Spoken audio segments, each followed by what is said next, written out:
और अब खबरों की तफसील। पाकिस्तान लगातार एलओसी पर फायरबंदी मुआहदे की खिलाफ वर्जी कर रहा है। पाकिस्तान ने आज एक बार फिर जम्मू कश्मीर के जिला राजौरी में बिला इश्ताल फायरिंग की। पाकिस्तान ने यह फायरिंग राजौरी के नौशहरा सेक्टर में की है। पाकिस्तान की इस नापाक हरकत का हिंदुस्तानी अफवाज ने भी मुंह तोड़ जवाब दिया है। आखिरी इतलात मिलने तक इलाके में दोनों जानिब से फायरिंग रुक रुक कर जारी थी।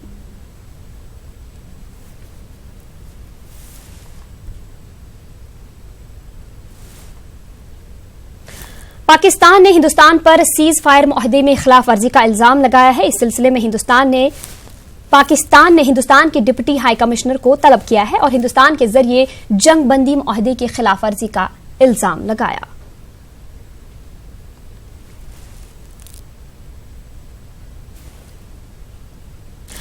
उधर श्रीनगर में आज कई प्राइमरी स्कूल्स खुले, ताहम इन स्कूलों में तलबा नजर नहीं आए। स्कूलों में सिर्फ स्टाफ ही मौजूद था। श्रीनगर की तो ये सूरत हाल रही, लेकिन दीगर शहरों और देहातों के स्कूलों के बारे में इतलात नहीं मिल सकी हैं क्योंकि वहां मोबाइल फोन का राबिता नहीं है, जबकि बेशतर इलाकों में लैंडलाइन राबिते भी पूरी तरह से बहाल नहीं हुए हैं। उधर सरकारी दफातर में खासी तादाद में मुलाजमीन अपने काम पर लौटे हैं। सिविल सेक्रेटरीट और दीगर सरकारी दफातर में स्टाफ की हाजिरी ठीक रही। बंदिशें आयद होने की वजह से जम्मू और दीगर मकामात पर जाने वाले मुलाजमीन भी श्रीनगर वापस हो चुके हैं।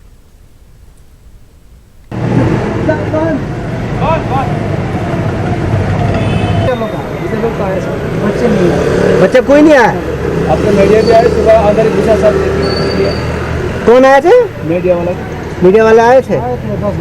कोई बच्चा सुबह से ही नहीं आया। पेरेंट लोग आए थे बस और टीचर आए थे बस। तो मजीद जानकारी के लिए हमारे साथ बराह रास्त जुड़े हुए हैं श्रीनगर से हमारे नुमाइंदे शबीर अहमद। शबीर, जानना चाहेंगे जिस तरह से आज इंतजामिया की जानिब से स्कूलों को खोलने का जो है ऐलान किया गया था, लेकिन खबरें ये है कि स्कूलों में तलबा नजर नहीं आए, सिर्फ स्टाफ ही नजर आया, तो क्या कुछ देखा आपने?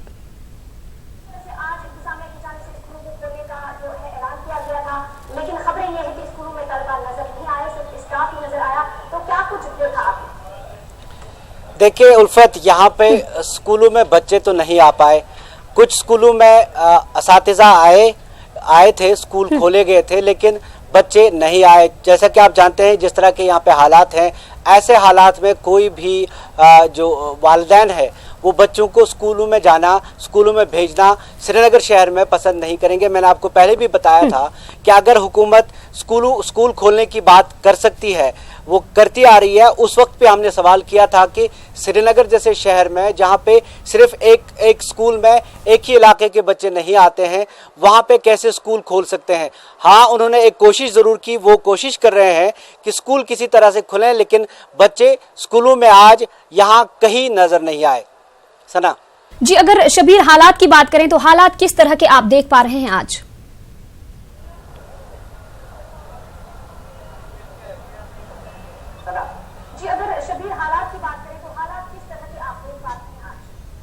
सना, हालात तकरीबन पिछले 3 दिन से एक जैसे बने हुए हैं। जो पुराना शहर है जिसे टाउन हम कहते हैं, वहाँ पे सख्त बंदिशें बनी हुई हैं लगातार। जब से यहाँ पे बंदिशें आयद हुई हैं, वहाँ पे कुछ खास कभी भी राहत नहीं मिल पाई उन लोगों को। हाँ, जो अप टाउन है, जो इस तरफ के इलाके हैं, वहाँ पे कई जगहों पे आपको निजी गाड़ियाँ दौड़ती नज़र आएंगी, आपको लोग एक जगह से दूसरी जगह जाते नजर आएंगे।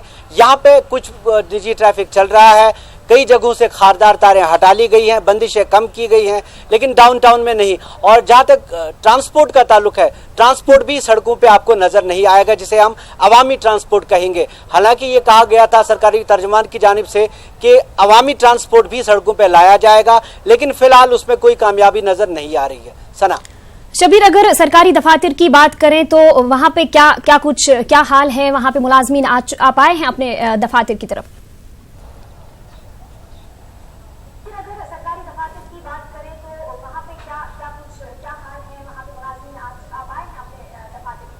उल्फत, सरकारी दफातर में चूंकि ऐलान किया गया था कि मुलाजमीन को किसी भी सूरत में सरकारी दफातर में आना होगा।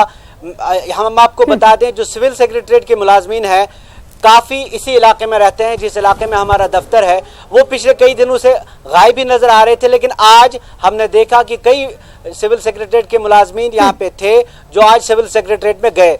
जहाँ तक दूसरे सरकारी दफातर का ताल्लुक है, हमने वहाँ मुलाजमीन को आते हुए देखा, लेकिन चूंकि आप कई इलाकों में बंदिशें आयद अभी भी हैं, तो जो आम लोग हैं इन दफातर में जिनको काम वहाँ पड़ता है, वहाँ पे बाकी लोग नज़र नहीं आए। हाँ, इतना ज़रूर है, जो सरकारी दफातर हैं और सिविल सेक्रेटरीट हैं, वहाँ पे मुलाजमीन को चूँकि बोला गया था कि उन्हें किसी भी सूरत में दफातर में हाजिर रहना होगा, और उनकी हाजिरी भी ली जा रही है वहाँ पे।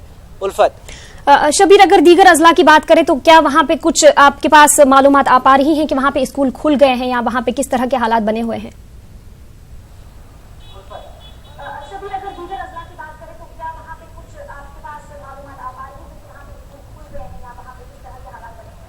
उल्फत, हमारे दफ्तर में आज घंटी बजी है पहली बार। हालांकि पिछले 3 दिन से ये लगातार कहा जा रहा था कि लैंडलाइंस तमाम खुल गई, लेकिन आज हमारे दफ्तर में घंटी बज गई है, यानी हमारा जो फोन लाइन है वो रेस्टोर हो गया है।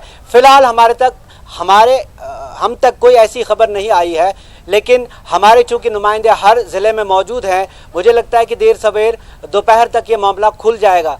कोशिश ये सरकार की थी कि स्कूल खोलें, और उन्होंने साफ ये कर दिया था कि हम उस इलाके में स्कूल खोलेंगे जहाँ पे राहत देंगे, यानी जहाँ पे ढील दी जाएगी। तो जाहिर सी बात है कि कोशिश यही रहेगी कि किसी देहाती इलाके में, किसी गांव में एक ऐसे सरकारी स्कूल को खोला जाए, ऐसे स्कूलों को खोला जाए जहाँ पे अगर कोई सूरत हाल पैदा हो जाती है तो उसको कंट्रोल किया जा सके। तो मुझे यही लगता है कि कोशिश यही की जाएगी कि देहात में स्कूल खोले जाएं, लेकिन फिलहाल हमारे पास कोई भी ऐसी खबर नहीं आई है कि कहीं स्कूल खुले हैं। हाँ, इतना ज़रूर है कि स्टाफ जो है स्कूलों का वो कई इलाकों में, कई स्कूलों में नजर आया। तो शबीर, इसका मतलब ये समझा जाए कि अभी तक जो है लैंडलाइन खिदमत भी पूरी तरह से काम नहीं कर रही हर मकामात पर, क्योंकि मीडिया को भी खबरें मौसूल नहीं हो पा रही हैं।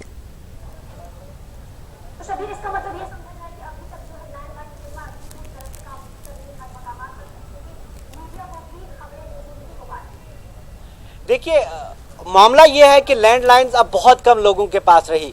जब से मोबाइल आया है तब से लोगों ने जो पुरानी BSNL की लैंडलाइंस थी वो अक्सर घरों से हटा ली गई थी, क्योंकि मोबाइल हर जगह चलता था। अब चूंकि मोबाइल बंद है और लैंडलाइंस जो मौजूद नहीं थी, कई आप देखेंगे एक कॉलोनी में 5 या 6 घर ऐसे हैं जिनके हाँ लैंडलाइंस रहती हैं। हाँ, दफातर में लैंडलाइंस रहती हैं, जो सरकारी दफातर हैं वहाँ खोले गए थे। कल तक उन्होंने खुद कहा था कि 2/3 खोले गए थे। आज बाकी कई इलाकों में खोले गए, लेकिन पूरी तरह से अभी लैंडलाइंस रेस्टोर नहीं हुई हैं। चलिए, बहुत बहुत शुक्रिया शबीर इस तमाम तर तफसीलात के लिए। आगे बढ़ेंगे। जम्मू से हमारे नुमाइंदे समीर भट्ट ने एक स्कूल जाकर हालात का जायजा लिया। हम खड़े हैं एक गवर्नमेंट स्कूल में, जम्मू के गवर्नमेंट स्कूल में, और यहाँ इस स्कूल में भी बाकी स्कूलों की तरह, जम्मू के बाकी जितने भी प्राइवेट और गवर्नमेंट स्कूल हैं उनकी तरह यहाँ पे भी जो है नॉर्मल फंक्शनिंग हो रही है। बच्चे यहाँ पे आए हैं और अपना वो जो है स्टडीज़ कर रहे हैं।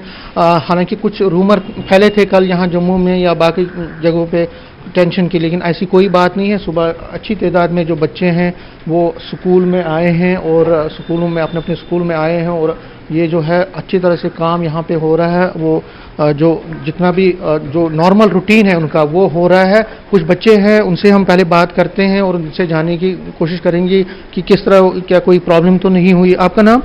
My name is Chandni sir. यहाँ पे रोज़ पढ़ाई होती है, हम रोज़ स्कूल आ रहे हैं और हमारी रोज़ अच्छी तरह से पढ़ाई हो रही है और हमारी रूटीन चल रहा है। और हम सर 15 अगस्त के लिए कल्चर के लिए भी गए थे और वहाँ पे प्रैक्टिस की, और हमारा वहाँ पे करते हमने पार्टिसिपेशन भी। कोई प्रॉब्लम नहीं है यहाँ पे पहले जैसे ही चल रहा है, रूटीन यहाँ पे चल रहा है पहले जैसे। नो सर, यहाँ पर डेली टीचर्स आते हैं, हमें सिलेबस कवर करवाते हैं। हमारा सिलेबस कवर हो रहा है और हम डेली आते हैं स्कूल, और हमें कोई प्रॉब्लम नहीं है, किसी स्कूल बसेस की कोई प्रॉब्लम नहीं है, हम रूटीन से आते हैं। नो सर, इधर स्कूल में अच्छा पढ़ाई हो रहा है, अच्छा टीचर है, पॉपुलर होता है, सिलेबस पूरा पॉपुलर हो रहा है। आप देख सकते हैं ये जो बच्चे हैं, आप मैं अपने कैमरामैन को कहूँ कि वो दिखाएं, वो अपना बच्चे जो यहाँ पे बच्चे आए हैं, सिर्फ एक स्कूल की बात और एक क्लास की मैं बात कर रहा हूँ। इस तरह हर एक जगह पे हर एक स्कूल में जो बच्चे हैं जम्मू में वो रूटीन से आ रहे हैं। और यही बात मैं कर रहा हूँ न सिर्फ जम्मू की बल्कि सांबा हो, कठुआ हो, उधमपुर हो, रियासी हो, इसी तरह बाकी जो एरियाज़ हैं वहाँ पे भी स्कूल खुल गए हैं। और ख़ासकर जो राजौरी और पूंछ में जो कुछ दिन स्कूल बंद रहे थे, लेकिन वहाँ पे भी 2 दिन पहले स्कूल खुल गए हैं। और चाहे वो प्राइवेट स्कूल हो या गवर्नमेंट स्कूल हो, हर जगह स्कूल अच्छी तरह से चल रहे हैं और स्टूडेंट्स आ रहे हैं, बच्चे अपना जो उनका स्टडीज़ हैं वो अपना कंप्लीट कर रहे हैं। और जिन लोगों से हमने बात की और उन्होंने यही कहा कि वो यहाँ पे कोई प्रॉब्लम फेस नहीं कर रहे हैं। सब कुछ ठीक है।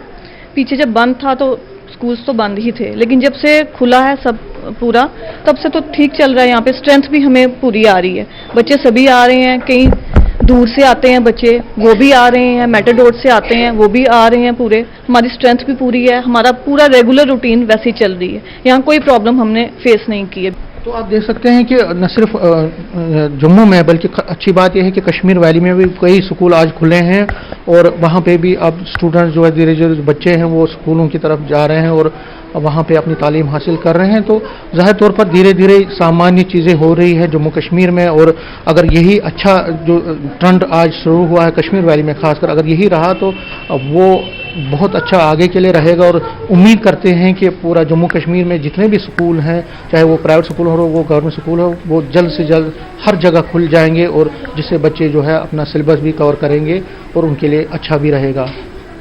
कैमरामैन चांद के साथ में समीर भट्ट, न्यूज़ 18 जम्मू।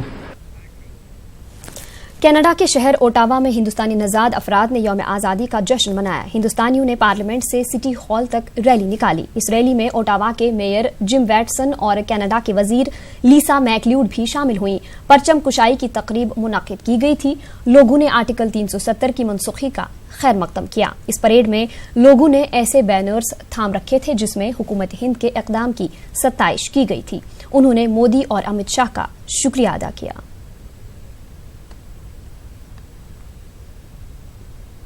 अयोध्या मालिकाना हक मामले पर आज सुप्रीम कोर्ट में समाअत टल गई। बाबरी मस्जिद राम जन्मभूमि अराजी तनाजे पर आज समाअत थी। जस्टिस एस बोबडे की अचानक तबीयत खराब होने के सबब समाअत टल गई।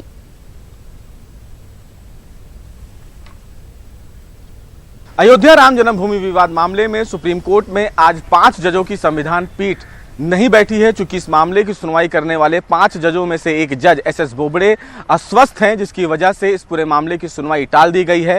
हालांकि पिछली सुनवाई के दौरान रामलला विराजमान की तरफ से यह कहा गया था कि 4 से 5 घंटे में वो अपना जो दलीलें हैं वो कंप्लीट कर लेंगे, लेकिन एस बोबडे का स्वास्थ्य ठीक न होने की वजह से आज सुनवाई नहीं हो पाई। उम्मीद ये है कि अगर एस बोबडे का स्वास्थ्य ठीक हो जाता है कल तक, तो कल इस पूरे मामले की सुनवाई की जाएगी। और अगर एस बोबडे जो वरिष्ठ जज हैं उनका स्वास्थ्य कल नहीं ठीक होता है, तो इस पूरे मामले की सुनवाई तब तक नहीं की जाएगी जब तक एस बोबडे का स्वास्थ्य ठीक नहीं हो जाता है। कैमरामैन जगदीश उप्रेती के साथ सुशील पांडे, न्यूज़ 18 दिल्ली।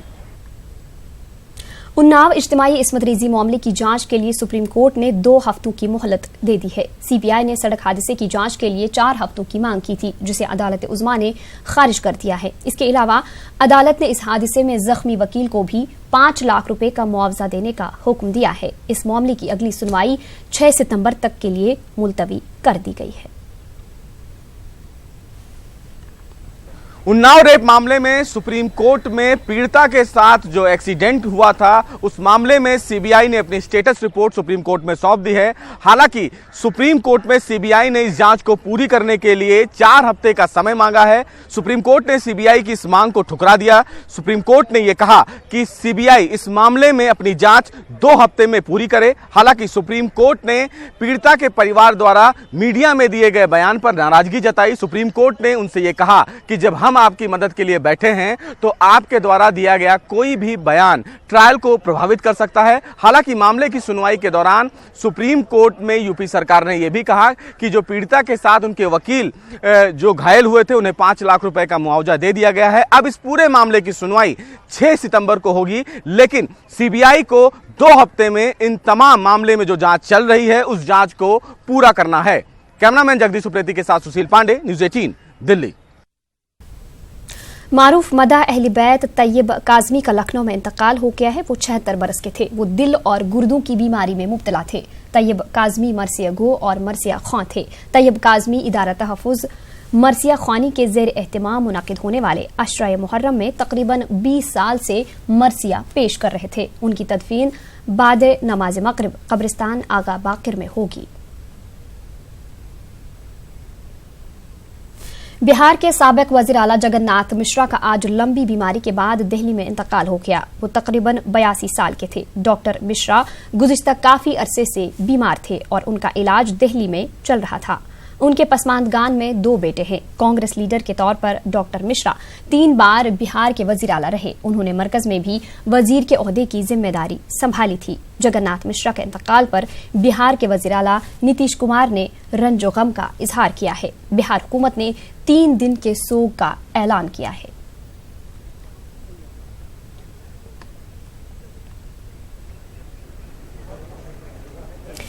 वहीं बिहार असेंबली कानून साज काउंसिल के चेयरमैन हारून रशीद ने डॉक्टर जगन्नाथ मिश्रा के इंतकाल को कोसी इलाके के साथ ही बिहार के लिए बड़ा नुकसान बताया है। साथ ही उनके अहले खाना के साथ ताजियत का इजहार किया है। एक क्षति कोसी के इलाके के लिए, मिथिला की एक बड़ी क्षति, पूरे सूबे पूरे राज्य की एक क्षति है। राजनीति में चाहे उम्र जितनी भी हो, जब व्यक्ति का विचार जीवित रहता है तो वो राजनीति में जिंदा होता है, जीवित मानते हैं हम लोग। बार बार इनका लेख छपता रहा, कमेंट छपता रहा, लिखते पढ़ते रहे, और चूंकि प्रोफेसर भी रह चुके थे इसलिए एक काबिल व्यक्ति, एक अच्छे राजनेता का निधन हुआ है। इससे हम सबों की क्षति है। और मेरा तो व्यक्तिगत रिश्ता था, इसलिए व्यक्तिगत भी नुकसान हुआ, क्षति हुई है। मैं ईश्वर से इनके आत्मा की शांति के लिए प्रार्थना करता हूं और उनके परिवार को ईश्वर शोक संतप दे, धैर्य दे, इसकी कामना करता हूं। वहीं बीजेपी लीडर महाचंद प्रसाद सिंह ने साबिक वज़ीर आला जगन्नाथ मिश्रा के इंतकाल पर सोग जताया है। उन्होंने कहा कि उनके इंतकाल से सियासी हल्के में इस कमी को पूरा करना मुश्किल होगा। जगन्नाथ मिश्र के निधन से काफ़ी सदमा लगा है और लगता है कि वो मेरा व्यक्तिगत क्षति हुआ। पॉलिटिकली ऊंचाई उनकी बहुत ऊपर थी, मुख्यमंत्री की हैसियत से, फिर पार्लियामेंट में भी उन्होंने, राज्यसभा में सेवा दी, कई स्तर की सेवा उन्होंने दी है राज्य में। लेकिन आत्मीयता जो उनमें थी, आत्म जो विश्वास था, यही कारण थे कि लंबी छलांग उन्होंने राजनीति में लगाई थी। तो आज एक देश में शून्यता दिख रहा है, बिहार में शून्यता दिख रहा है और लगता नहीं है कि वैसे स्वभाव वाले राजनीति में लोग की भरपाई हो पाएगी। बहुत ही वहीं मरकजी वजीर रामविलास पासवान ने भी बिहार के साबिक वज़ीर आला जगन्नाथ मिश्रा के इंतकाल पर दुख का इजहार किया है। उन्होंने कहा कि उनकी कमी को पूरा नहीं किया जा सकता। साथ ही उनके अहले खाना और चाहने वालों के साथ इजहार ताज़ियत भी किया। लाल के नाम से बहुत ही पुराना जो है सो रिश्ता था और 3 बार मुख्यमंत्री रहे और केंद्र में भी मंत्री रहे और जो मिथिला के लाल के नाम से जाने जाते थे और काफ़ी दिनों तक उन्होंने बिहार की सेवा की। काल का गाल निष्ठुर होता है और वो अब नहीं रहे, उससे बिहार को अपूरणीय क्षति हुई है और जो उनके शुभचिंतक हैं काफ़ी दुखित हैं। ईश्वर उनकी आत्मा को शांति दे और परिवार के लोगों को इतनी हिम्मत दे कि इस दुख को सहन कर सके। उत्तराखंड के उत्तरकाशी में बादल फटने का वाकया हुआ। बादल फटने से 17 अफराद हलाक हुए हैं। बादल फटने का वाकया मूरी तहसील में पेश आया। सेक्रेटरी इंचार्ज डिजास्टर मैनेजमेंट ने वाकये की तस्दीक की है। रियासत में शदीद बारिश से मामूलाती जिंदगी मुतासिर हुई है। उत्तरकाशी, चमोली और पथौरागढ़ सबसे ज्यादा मुतासिर हुए हैं। रामनगर से गेरसन जा रही एक बस तेज लहरों की जद में आ गई।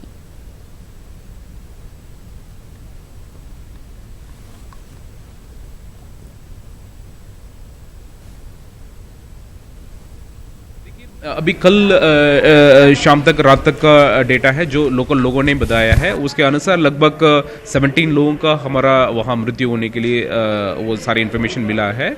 और कुछ लोगों का उन्होंने मिसिंग बताया है, कुछ लोगों का उन्होंने बॉडी वगैरह गांव लोगों ने जो दबे हुए घर से उसको निकाल के वहीं पर रखे थे। सो उसका इमीडिएटली डिस्ट्रिक्ट एडमिनिस्ट्रेशन और डीएम्स को हमने ये बता दिया है, उसका प्रॉपर पीएम या पंचनामा वगैरह करके उनका बॉडी वगैरह प्रॉपर डिस्पोजल के लिए क्या करना है वो कार्रवाई करने के लिए बता दिया गया है।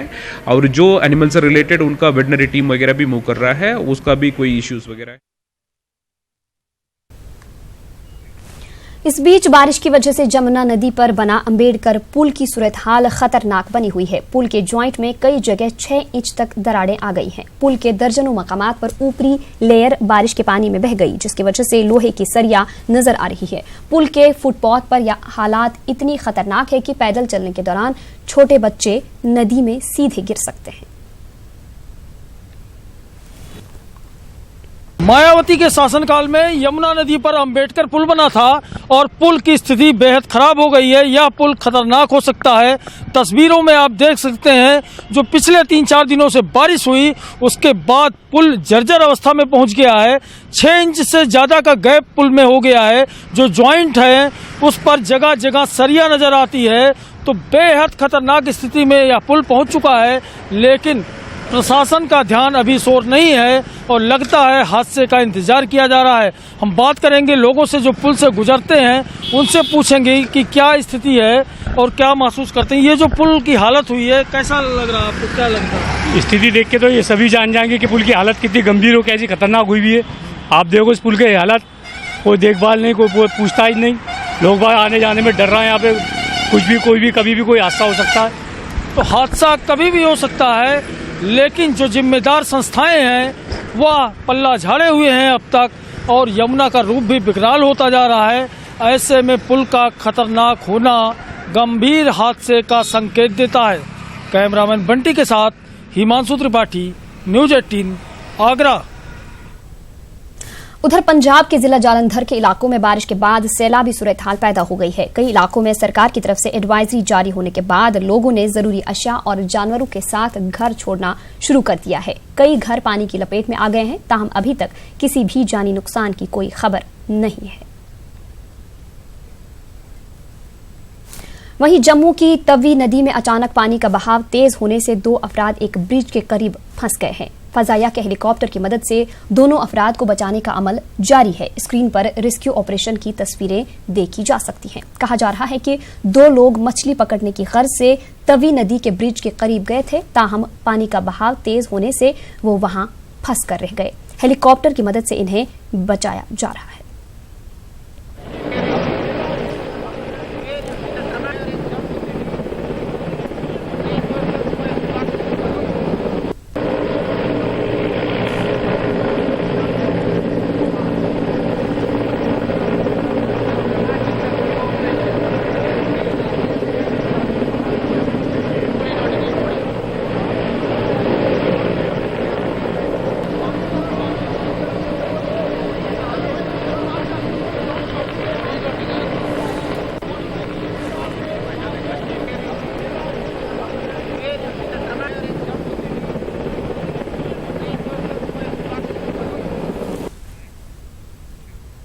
मलेशिया में इश्तियाल अंगेज तकरीर के मामले में जाकिर नाइक के खिलाफ जांच जारी है। मलेशिया में जाकिर नाइक पर जमीन तंग हो रही है।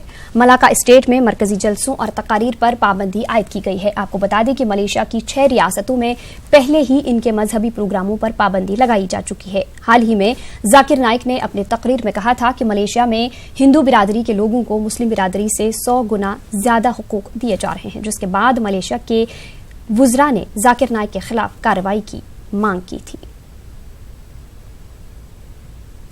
एमएनएस चीफ राज ठाकरे को इन्फोर्समेंट डायरेक्टोरेट ने तलब किया है। राज ठाकरे को एजेंसी ने ILFS कर्ज केस की जांच के सिलसिले में तलब किया है। इन्हें 22 अगस्त को पेश होने को कहा गया है। शिवसेना के सीनियर लीडर मनोहर जोशी के बेटे उमेश जोशी को एजेंसी ने आज समन किया है। ख्याल रहे कि कोहिनूर से TNL में ILFS के जरिए 850 करोड़ रुपए की सरमायाकारी की गई थी। इसके साथ इस बुलेटिन में फिलहाल इतना ही। आदाब।